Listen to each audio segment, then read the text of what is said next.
Tim Cook describes the new iPhone 13 Pro and 13 Pro Max as the most pro iPhone ever. And with a bigger battery, new cameras, and a high refresh rate display, the first ever on an iPhone, he might be right. Apple released 4 new phones, which are basically shadows of the iPhone 12 lineup. There's an iPhone 13, 13 mini, 13 Pro, and 13 Pro Max.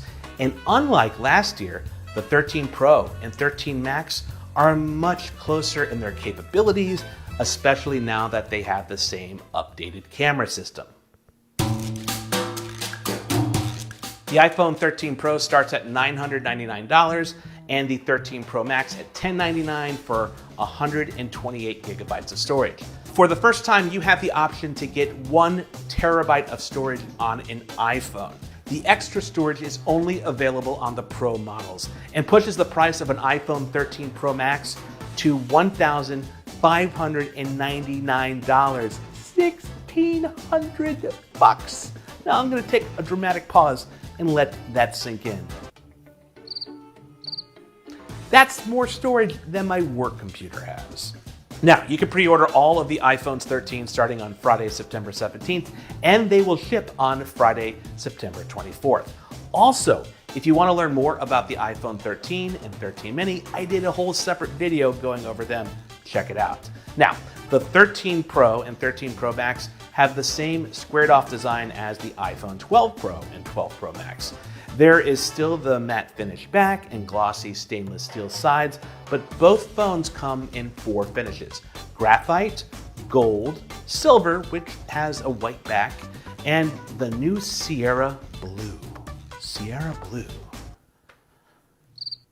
I got no joke. All right, both phones gain a bit of weight too, though, because the iPhone 13 Pro adds on 15 grams and the 13 Pro Max packs on an additional 12 grams.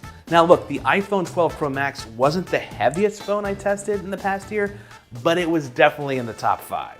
So packing on an extra half of an ounce is significant. Both Pro models have a Pro Motion display, which means it has an adaptive refresh rate between 10 and 120 hertz. The phone automatically switches between refresh rates depending what's on the screen. Now this should make animations and scrolling look smoother and gaming more immersive. Up to now, the only Apple device to offer such a refresh rate was the iPad Pro, which uses an LCD screen instead of an OLED. Other than that, it's the same ceramic shield over the front, the same IP68 rating for water and dust resistance, and the same lightning connector on the bottom. But I am happy to report that all of the iPhones 13 now have a bigger battery. Now, Apple wouldn't say how big the new batteries are on each phone, but they do claim that it will add a longer battery life. In fact, they're saying you're gonna get 2.5 more hours per day on the iPhone 13 Pro and 90 minutes more per day on the 13 Pro Max, and that's a pretty significant increase. I look forward to seeing how it holds up in testing and everyday use when I get to review the phones. Now, it wouldn't be a Pro model without several significant camera upgrades. Both Pro models have the same new camera system. Think of the 13 Pro Max just as a bigger version of the iPhone 13 Pro. They both get a new ultra-wide camera that can autofocus, and for reference, the ultra-wide cameras on the 13 and 13 mini are fixed focus, but this new autofocus capability on the Pro models allows for a new macro photography feature, and that kicks in anytime you get within a few centimeters of your subject.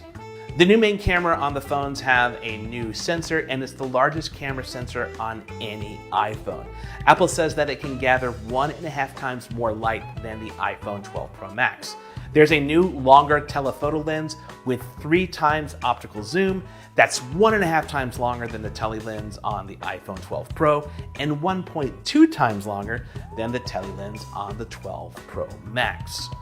Apple also introduced a new cinematic mode, which can lock focus on your subject and keep them in focus whether they're standing still or moving. In fact, the iPhone can even anticipate when your subject comes in and out of the frame, and you can pull focus between one person and another. Also, you can change the focus after you record a video, which is kind of wonderful. Let's just be honest, that's pretty cool. The 13 Pro and 13 Pro Max also gain the ability to record ProRes videos. And what ProRes does is it optimizes the video files and is especially useful for people who color grade their videos or use editing software like Final Cut Pro 10 or Adobe Premiere Pro. ProRes video files do take up more space than a regular H.264, H.265 video that up to now most iPhones have recorded, so I guess this new 1 terabyte of storage is anticipating all of that.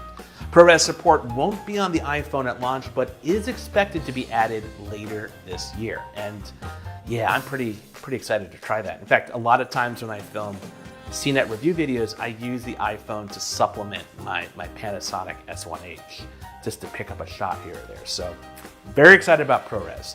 The iPhones 13 get the new A15 Bionic chip, which brings smart HDR4, and that better optimizes the dynamic range of photos and can identify scenes and textures like skies and optimizes for people's skins, and even does so in video. Night mode gets better support on all the cameras. And look, there's just so much when it comes to photos and videos that I'm glossing over right now, but know that once I get my hands on these phones, I'll go much more in depth. And last, let's talk about 5G and MagSafe wireless charging. In terms of 5G and MagSafe, nothing changes. But when you add up all of this together, the fact that the price for the 13 Pro is the same as the 12 Pro and the 11 Pro before it, and for that price, you're getting so many more meaty features and improvements, I think the Pro models look really compelling, especially that iPhone 13 Pro, which definitely stands out in pretty much every way from the baseline iPhone 13. And I couldn't say that about the 12 and 12 Pro last year. So that's all I've got. Keep an eye out for my in-depth reviews on all of the new iPhones. If you're enamored with the iPhone 13 Pro and 13 Pro Max, check out the description on this video. We're gonna add pre-order links when they're live. But now I wanna hear from you.